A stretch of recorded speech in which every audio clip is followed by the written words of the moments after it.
All right, good morning. Really cool to have you here. Happy Friday. We made it, another week down. Monday for you in section 01 is a big day. On Monday at 1:10 p.m., you will turn in problem sets 2 and 3, take-home quizzes 2 and 3. The valence bond molecular orbital lab and the organic chemistry labs are due. Exam prep 1, which is a worksheet right after problem set 3 of the companion, or you can get it online. So there's quite a few things to turn in. And then we'll take the first midterm on Monday. It'll go from 1:10 to 3. I do recommend that you look at the sample midterm that's in the companion and online to get an idea of what's going on. You can totally bring a page of notes with you, hand-drawn only, no digital scanning, blah, blah, blah. But that's awesome. And you can put anything on that 8.5 by 11 piece of paper, both sides, that you want to, and that's totally fine. Outside of that, you'll have a calculator you can use if you want. There's one problem, you'll need a calculator, and a periodic table, but that's it, nothing else. Afterwards, we've got a pretty cool lab going on, the molar mass of the volatile liquid. We're going to start talking about the different phases of matter, solids, liquids, gases, and solutions. And this is a gas lab. It's pretty cool. We're going to heat some stuff up with flame. We're going to have boiling things, and we have the chances for explosions and all kinds of craziness. So you have to have safety goggles on Monday's lab. If you have your own, definitely bring them, because they're your goggles, all right? But if you don't have them, I've got some spares you can borrow, but everybody's going to have to wear some on that Monday lab. So we're going to continue today doing some review for the midterm. We'll also do review on Monday. Any questions on any of that kind of stuff? All right. So without further ado, then let's get into it. We'll go back to the questions. Now on Wednesday, I kind of botched this one. I didn't realize I was shorter on time than I thought. I'd like you to think about this problem again. If you did it on Wednesday, you're good to go. But this is sulfur dichloride. And I'd like you to find that the molecular shape, aka molecular geometry, will be. So what I would do would be to first draw the Lewis structure. And once you have the Lewis structure, you can first figure out the electron pair geometry, and then from there the molecular geometry or molecular shape. See if you can knock that out.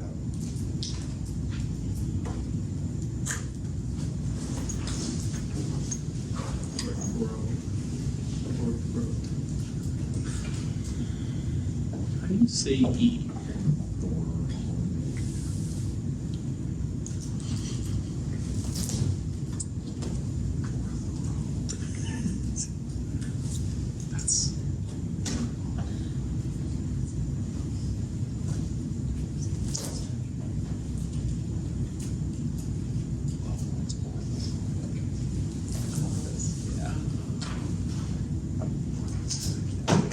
Okay.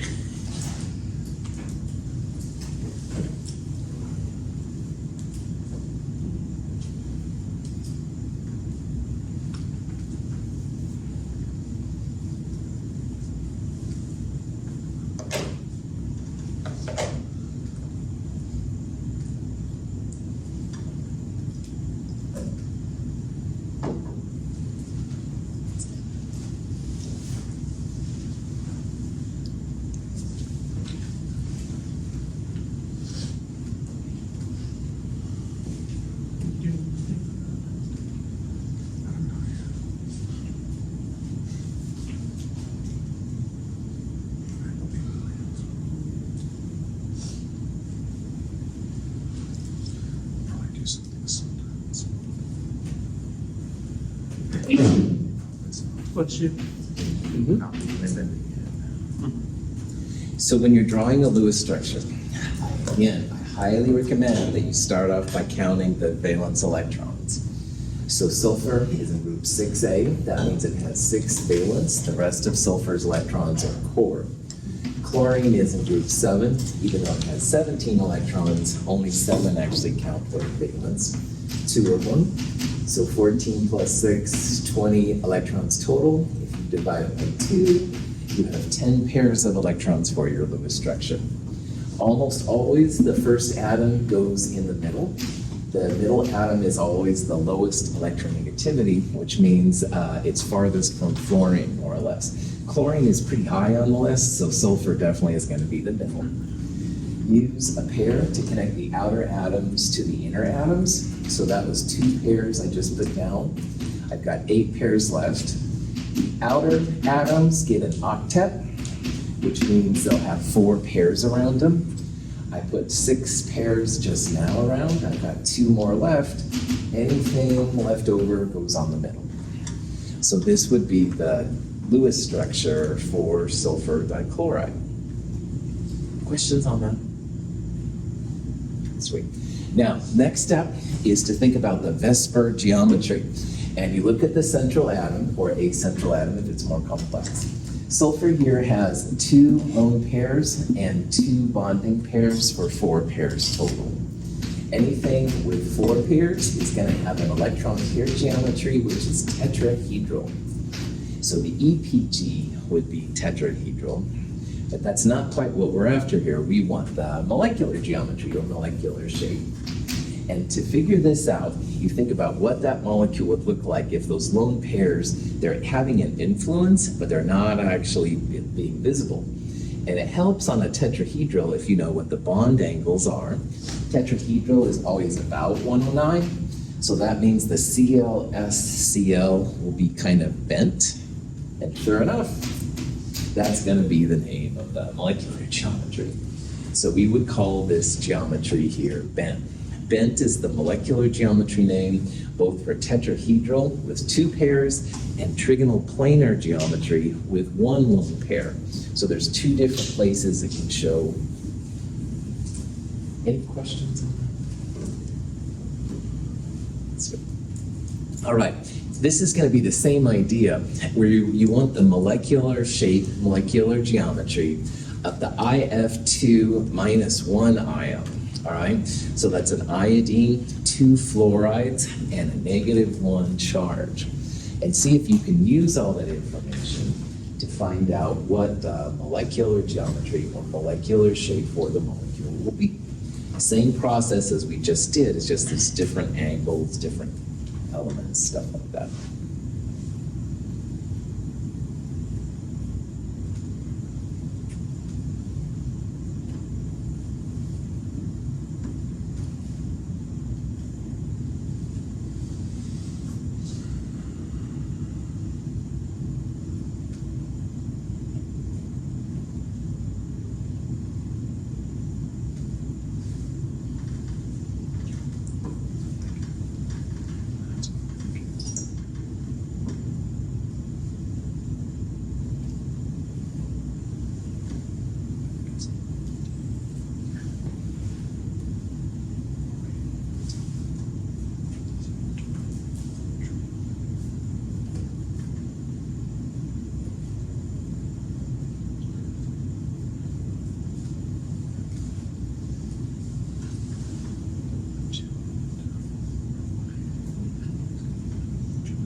Okay, so for this thing, same idea, just a little bit more wild of a structure. Iodine is in group 7, so it has 7 valence electrons. Fluorine is also in 7, and there's 2 of them. This one has a -1 charge. Does negative mean take away or add electrons?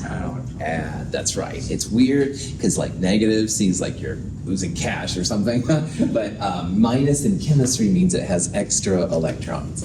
So if you see negative, that means add, all right? If you saw a positive, then that would be subtract. A little weird. Anyway, you've got 21 plus 1, 22 valence electrons. That would be 11 pairs of electrons. And same thing as before, usually first one goes in the middle.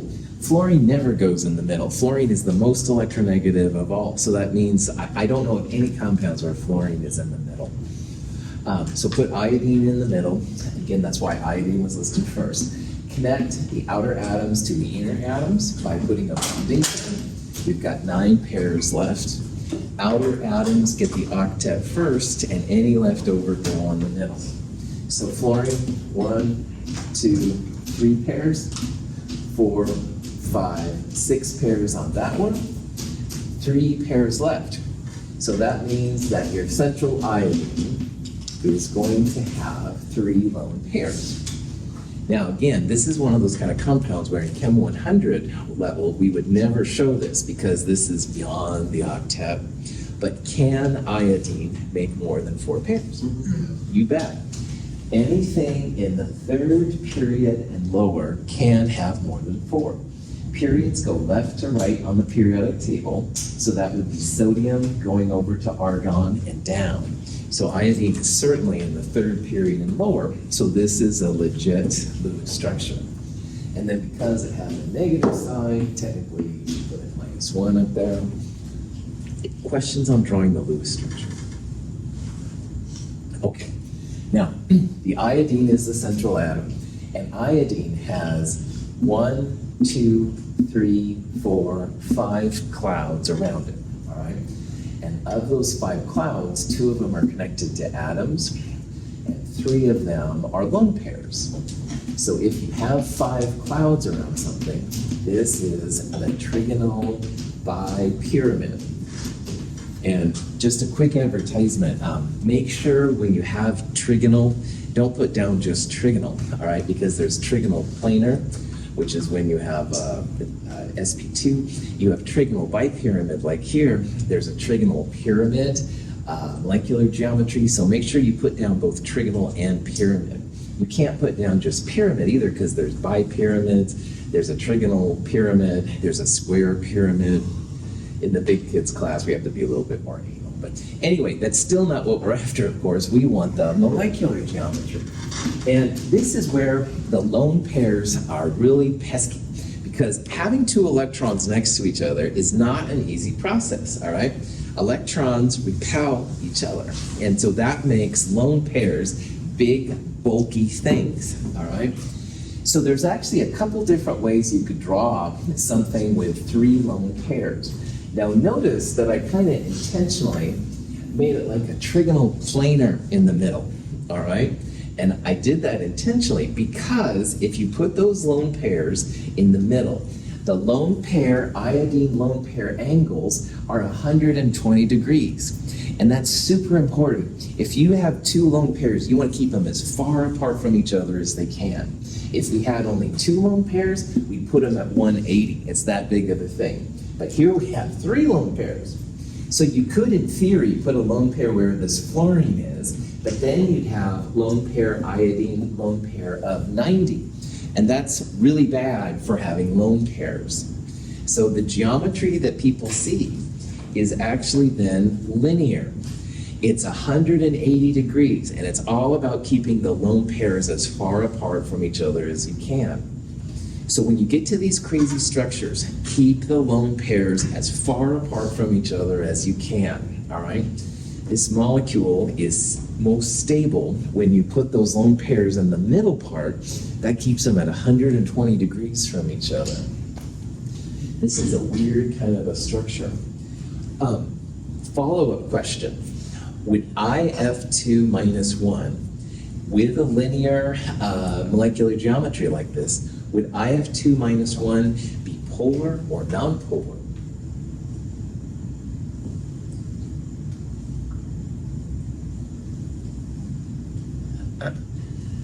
If things are opposite each other, they're nonpolar. If everything around a central atom is the same, it's nonpolar. So notice what happens with this structure. This iodine has 3 lone pairs in a trigonal planar geometry. And so in this trigonal planar little mini universe right here, everything's the same. So in the triangle, the lone pairs cancel each other out, nonpolar. In this part right here, you have a true linear arrangement of fluorines. The fluorine's pulling this way 180 and that way 180. So this whole thing is nonpolar, and that's really a wild structure, but it is something that's seen with this example. So just be on the lookout for it. Make sure that your lone pairs are as far apart from each other as you can. If you have 1 lone pair, usually it goes in the middle. 2 lone pairs would be on the ends to keep them 180. And in this case, 3 lone pairs, we're going to put them all right in the middle. So, any questions on that? Okay. Acetylene has a structure C2H2. And I'd like you to find the CCH angle in it. Now, if you know about acetylene from the organic chemistry chapter, you'll instantly kind of probably know what's happening here.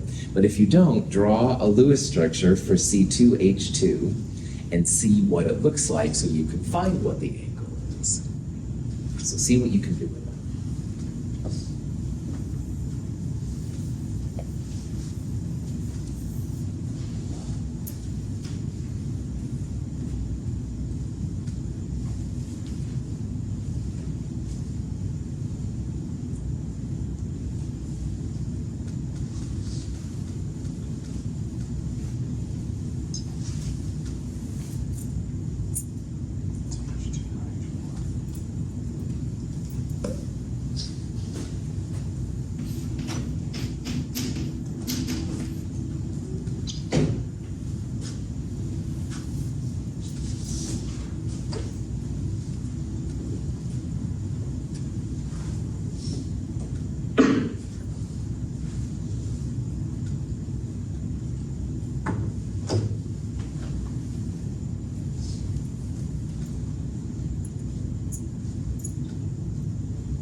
Before I start drawing this Lewis structure, let's review a little bit about what makes atoms happy. All right? And the thing that makes atoms in a molecule happy is if you can get them to a formal charge of 0. Happy here means more stable, by the way. Like, happy might be a little too human, but anyway, you get the idea. Carbon, let's talk about hydrogen first. Is hydrogen ever in the middle of a compound? No, right on. Don't even think about it. Don't go. Yeah, right on. Hydrogen in the middle, you'd have 2 bonds, it would mess up its formal charges. So hydrogen will always be on the outside. Now, how many bonds does carbon need to be quote-unquote happy? 4, that's right, yeah. Does carbon like to have lone pairs on it? No, that's right. Carbon is really unhappy with lone pairs because if it has to have 4 pairs and you put a lone pair on, you're going to end up with more than 4 pieces around it. So when you're building a structure, all right, hydrogen always on the outside, carbon has to have 4 bonds, and in Chem 222 and Chem 223, we won't see carbon with lone pairs at all. Okay? So going back to this crazy thing, carbon is listed first, hydrogen's going to be on the outside because that's how it rolls. Carbon is 4, and there's 2 of them. Hydrogen is 1, and there's 2 of them. So 8 plus 2, 10 electrons would be 5 pairs. So what I would try to do is kind of put something kind of symmetrical. And you could put hydrogen over the other one, but usually Mother Nature likes to have things symmetric as much as possible. So let's connect all of these together. I just put down 3 pairs. I have 2 pairs left. Well, I can't put anything on the outside atoms because hydrogen can only handle 1 bond. So then we've got 2 lone pairs. And you could put 1 on each, you could put them both on the same one, either way it doesn't happen. Now, looking at this structure, hydrogens are okay because they only need 1 bond, and technically this carbon has 1, 2, 3, 4 pairs. I just told you that carbon doesn't like lone pairs, so you can see where we're probably going with this, but theoretically carbon has its 4 pairs. But this carbon doesn't have 4 pairs, all right? So this carbon is going to have to share, and that's when we'll start making multiple bonds. Now, the first line you put in the Lewis structure is a sigma bond. That's the head-to-head kind of overlap. By making this bond right here, this is called a pi bond. And it just is a different kind of interaction. So we have a sigma and a pi bond for a double bond. And the carbon, this carbon here is happier. All right? This carbon still has 1, 2, 3, 4 pairs around it, but this carbon really wants to have 4 too. So what we're going to do here is we're going to make not just a double, but we're going to make a triple bond across those carbons. And that way all the carbons have 4 pairs, they're all totally happy. Also, you can see what's happened here. No, there's no lone pairs on carbon. Your hydrogens have 1 bond, the carbons have 4 bonds. Questions on that? Okay. So this carbon right here can be a central atom, doesn't really matter, to figure out the angles. You always need a central atom to figure out angles. So you could go HCC like that. Now, Donovan decides to use this one, that's cool too. It would just be HCC, but it's going to be the same thing. We have a triple bond on one side and a single bond on the other. And all these multiple bonds, double bonds, triple bonds, and single bonds, it's one big cloud. So this is a big cloud right here. This is a big cloud right here. They want to be as far apart from each other as possible. That's going to be a linear electron pair geometry and molecular geometry. And when you have something that's linear, it's going to be 180 degrees across. So this molecule is literally kind of like a line and stuff in the middle. I found that it can also be like, depending on how you alter the bonds, it can be like 109.5 or 120. How would you make it 109, Lucas? Well, you take away one of the bonds between carbon. Mm-hmm. No, actually, 2 bonds. 2 of the bonds, So you okay. put 2 lone pairs around carbon, each carbon. So you only have 2 lone pairs to give out, so you can't put 2 on each carbon, all right? You've got to go back to your total number of electrons, Lucas. Okay. If you have 2 lone pairs on each one of them, it would be 109, all right? So I want to give you credit for that. But we don't have enough pairs in this one to do it, all right? We only have 5 pairs. And if this is a single, then there's 1, 2, 3 bonding pairs for 5 with the lone pairs and stuff. So that's all we have in this one, man. So good. So in this one, yeah, you can't. This would be tetrahedral, there's no question, but this carbon's unhappy. And unhappy carbon will pull electrons towards it. So that's why if you make a triple bond, then all the carbons are happy. No problems. like I said, you really won't see lone pairs on carbon in this class, all right? Now, in the organic chemistry, there's something called a carbene. Anyway, you'll learn about those in organic chemistry, but not here. So in Chem 222 and Chem 223, I promise you won't. Wait a minute. At the end in the kinetics chapter, I got to take that back a little. Okay, most 99% in this exam, you won't see carbon in a lone pair. I promise, man. And in organic, in the end of this class, it's really weird. So, okay, that was TMI. Sorry about that. Getting a little too excited there. My caffeine is kicking in. But questions on any of that, including? Sorry for babbling. Okay, electronegativity is how you figure out when something is in the middle of the atom. So unless it's hydrogen, which is really wussy, the middle atom is supposed to be the lowest electronegativity. So sulfur dichloride, sulfur was in the middle. Iodine, the IF2 minus ion thing, iodine was in the middle. See if you can figure out which of those is the correct electronegativity order. Now, fluorine is the most electronegative, all right? So if you're increasing electronegativity, you want fluorine on the end, all right? So don't put that right there. You can see there's probably a name right there, chemistry humor. It's not gonna be D or E, but see if you can figure out which of the other three there would be best represented. So again, fluorine is the most electronegative, and you wanna have it from farthest from fluorine to closest to fluorine.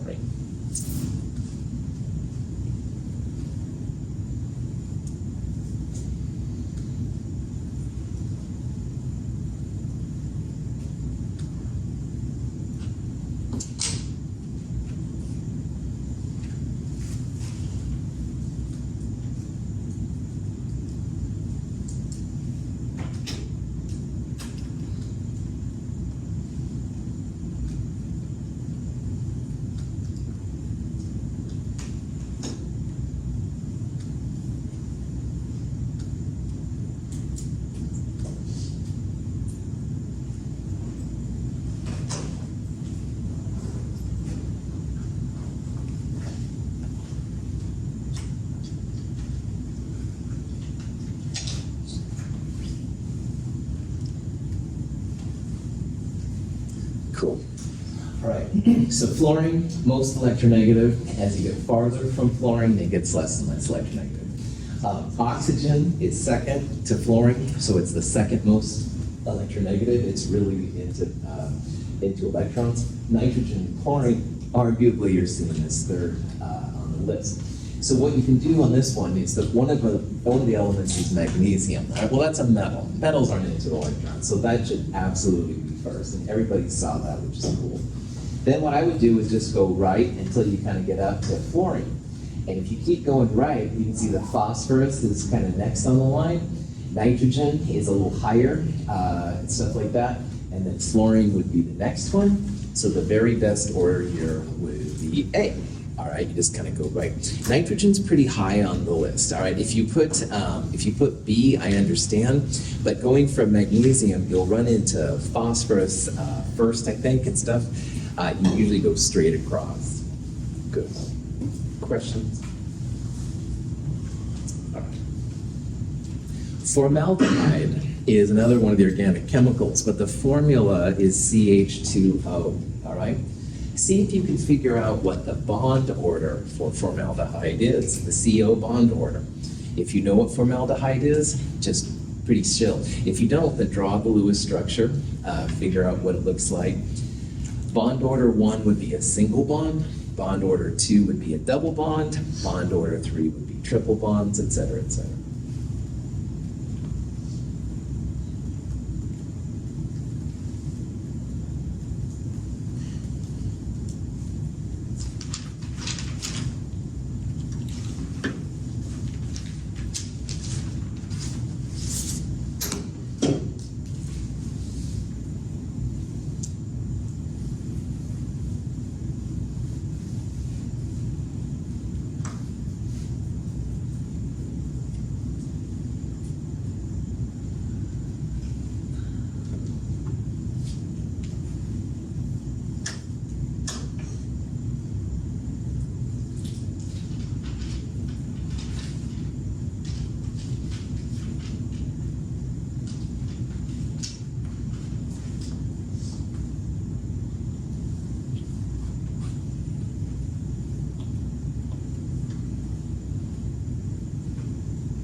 So CH2O, Lewis structure, carbon is 4, hydrogen 1, there's 2 of them, oxygen 6, so 6, 10, 12 electrons, which would be 6 pairs.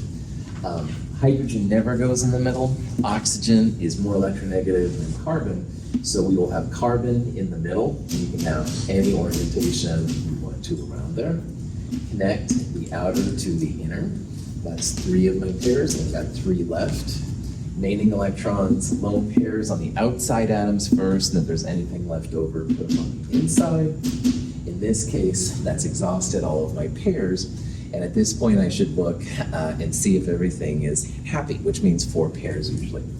And the oxygen technically has 3 lone pairs and a bonding pair, but your carbon, once again, has only 3 pairs. You've got to give it a total amount. So we're going to make a double bond between the carbon and the oxygen. This makes the carbonyl in organic chemistry, but it's more just important to see it's a double bond. Describing the bond order of this molecule, we would say we have a bond order of 1 for the CH, but if you see a double bond, that means a bond order of 2. So double bonds are bond order 2, single bonds bond order 1, triple bonds 3, etc. Question? This is an example of a molecule that resonates. Now, I'm going to kind of advance this here. Formate looks like this. See if you can figure out what the bond order would be for this molecule. And like I just said, this one resonates. Double and single, you have a choice where it goes. So see if you can figure out what the best description of bond order is. The carbon-oxygen isn't really a double or a single. Yet.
If you were to look at just one version of this molecule, this question would be really weird because the average carbon-oxygen, well, you've got a double here and a single there. So you'd want to say 2 or 1, but really neither one of them's right because you've got a double there and a single there.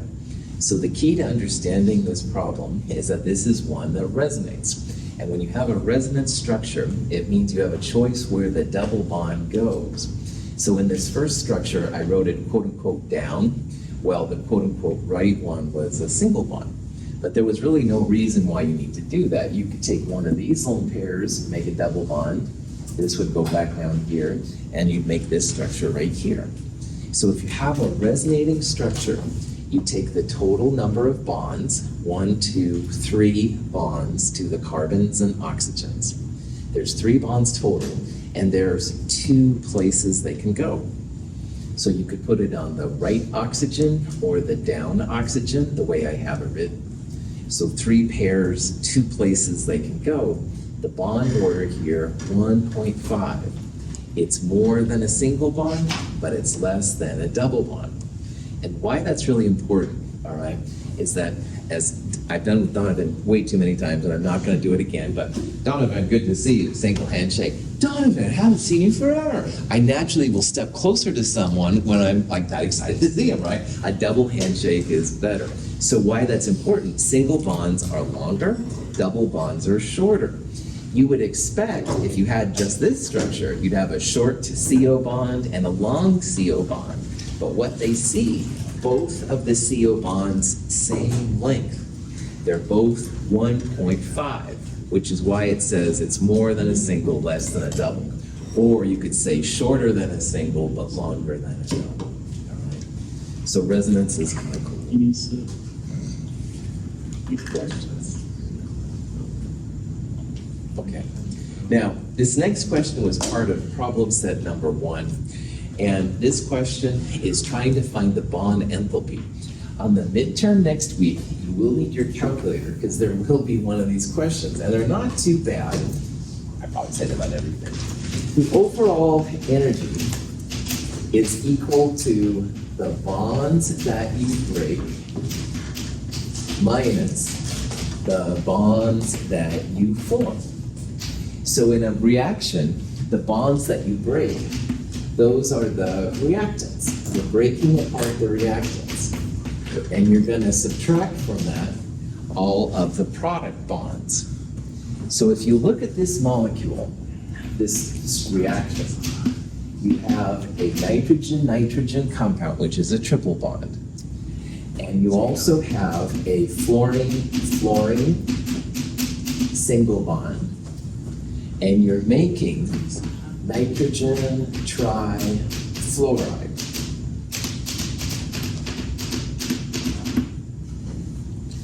So those are we're going to be breaking the NN triple bond, we're going to be breaking the FF single bond, and we're going to be forming the NF single bonds. Look at the stoichiometries up there though. You have 1/2 of N2, 3/2 of F2. So when you do this kind of problem, the bonds that you break, you're going to have 1/2 of the N2, 946, and 3/2 of the FF, the 159. These are the bonds that you're breaking in these kind of problems. And from that, you want to subtract the bonds that you form. Now, NF3, there's just a 1 up there, but NF3, when you draw the structure, has 1, 2, 3 NF bonds. So you're going to have 3 NF bonds, 3 times 2, 72. So see if you can get the right answer based on all this. We'll talk a little bit more about it here in a second, but I wanted you to see how this process worked. It's not so hard, it's just the stupid snow and Martin Luther King and the world in general. But anyway, hopefully this will help to get us all up to speed here. So.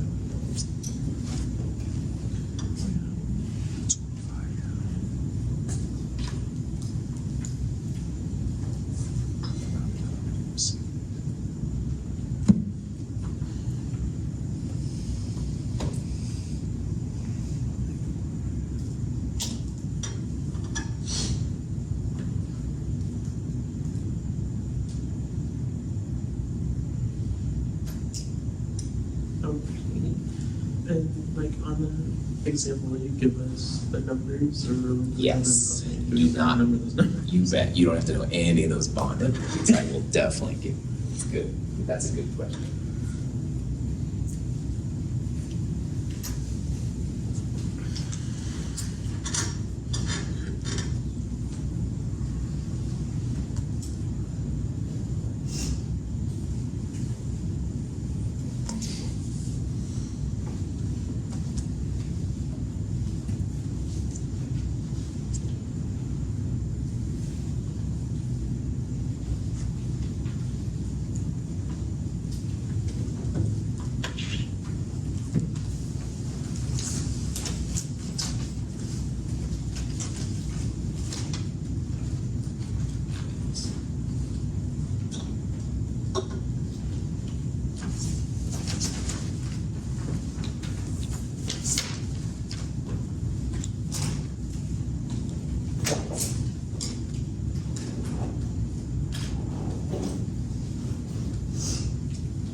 Okay.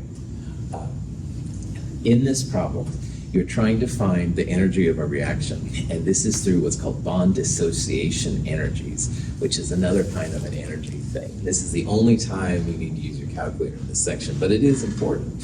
And if you have a reaction like the one up there, it's really important that you follow the stoichiometry. So use this 1/2, 3/2, and 1, stuff like that. Donovan asked a really good question. I will absolutely give you all those values. You don't need to know any of them or memorize them and stuff. In problem set 1, we did a problem like this too, same idea. But the idea is it's bonds broken minus bonds formed. This is summation, means add up all of them. And so what that means, it's reactants minus products, basically. And you do need to kind of draw Lewis structures here to see what you're dealing with. So N2 is a triple bond, FF is a single bond, and the NF3 has 3 NF bonds. Now, when you're breaking bonds, it takes energy, all right? So I'm shaking Donovan's hand, Jacob goes, enough, Russell, and he splits us up. Well, he's gonna have to use energy to break us up. On the other hand, if I see Donovan, oh, Donovan, so good to see you, it's like a natural thing. All right, maybe that works, maybe that doesn't. But anyway, making bonds actually gives energy off, all right? It's a justification for why molecules form. But if you're gonna break them up, that's where you end up energy. So positive numbers, endothermic, we talked about in Chem 221. That's why these take energy, but we're gonna get energy out upon making them.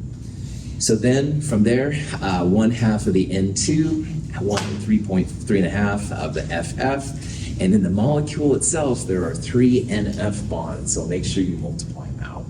But this is minus 105, it's exothermic, nitrogen trifluoride forms really well.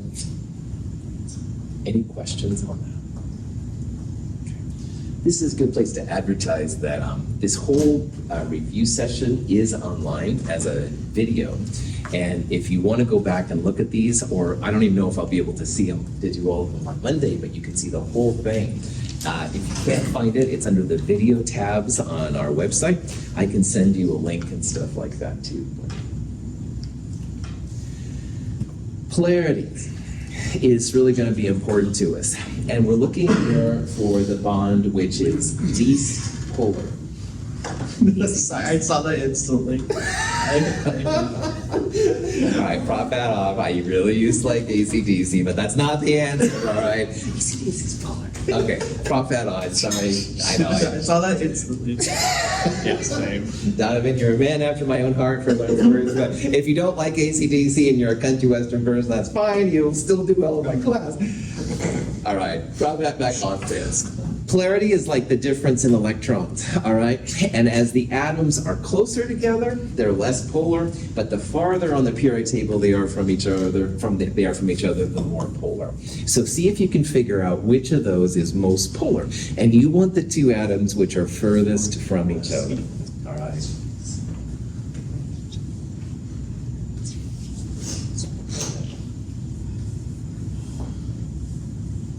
I reversed that. I thought it was the most polar. Least polar would be the 2 that are closest to each other. I'm really sorry.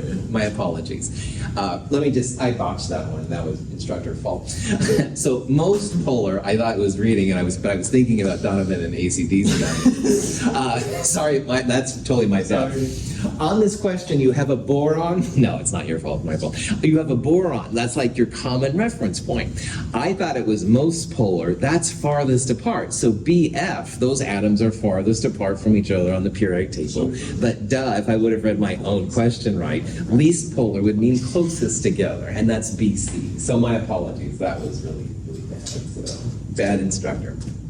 Questions on that? You can throw tomatoes at this point. Okay, that leads us into which molecule is polar, all right? Now, if everything around the central atom is the same, it'll be a polar molecule. However, if everything around your central atom is not the same, it's going to be polar then. So most of these in this list are not polar. Your goal is to find which one essentially is polar.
All right. The best way to do this would be to draw Lewis structures, see which ones are polar, non-polar. But just looking at this list, all right, one of these only has 2 atoms, all right? If you have 2 atoms and they're the same atom, like N2, it's non-polar. But if it's Cl and F, that has to be polar. Fluorine is going to pull more than the other one. So the one here which is polar is the ClF molecule, chlorine monofluoride. Boron trichloride, boron surrounded by chlorines, nonpolar. CO2, carbon with oxygen double bonded on both sides, that one's also nonpolar. N2 is nonpolar. Neon and the atoms by themselves are also nonpolar, they're just individual atoms. But boy, ClF, that fluorine's gonna pull harder than the chlorine will, definitely that one's gonna be a polar. Any questions? Okay, we will tackle more of this on Monday. If you'd like the link to the whole video, you can email me and I'll absolutely send it to you. Have a great weekend. Thank you for being here.